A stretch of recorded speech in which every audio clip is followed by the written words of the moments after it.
আল্লাহ গো, তোমার পায়ে ধরিয়া দোয়া করতেছি, আমার আব্বারে ভালা কইরা দেও। অবুঝ দুই শিশুর এমন আকুতিতে চোখের পানি ধরে রাখতে পারছেন না অনেকেই। নেত্রকোনার বারহাট্টা উপজেলার বিক্রমশ্রী গ্রামের নাজিমউদ্দিনের একটি পা ভুল চিকিৎসার কারণে পচে কোমর পর্যন্ত ছড়িয়ে পড়েছে বলে জানা গেছে। বাবাকে বাঁচাতে কান্নায় ভেঙে পড়ছে তার দুই শিশু সন্তান।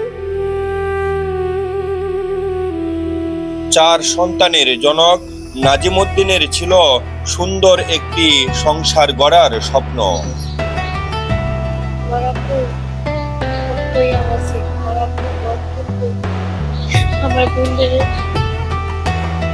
কিন্তু আজ চিকিৎসার খরচ জোগাতে সর্বস্ব হারিয়ে তিনি দেশবাসীর সহযোগিতার মুখাপেক্ষী।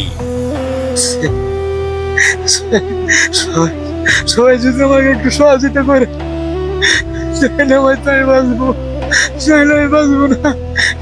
আমার অর্থ সম্পদ কিচ্ছু নাই, কিচ্ছু নাই। আমার 2 মেয়ে 2 ছেলে, আমি খুব অসহায়। আপনারা খুব তাড়াতাড়ি আমার পাশে দাঁড়ান, না আমি শেষ। নাজিমউদ্দিনের দাদি, মা ও গ্রামবাসী তার চিকিৎসার জন্য সবার কাছে মানবিক সহায়তার আবেদন জানিয়েছে।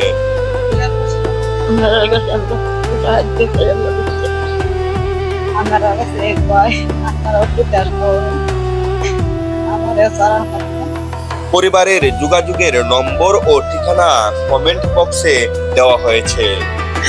আমার একটু কথাগুলো শুনি, আমার অবস্থা বেশি ভালো না, আমি আর কুলাইতে পারি না। আমি যে শুয়ে থাকবো তার হলো শান্তি লাগে। আমার পাও আমার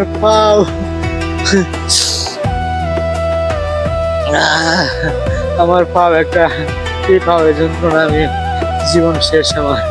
দেশবাসী, আমি একবারে নিঃস্ব, কিন্তু আমার একমাত্র বাড়িটা আছে, তাও এটা বেড়ার মতো কোনো পাও নাই।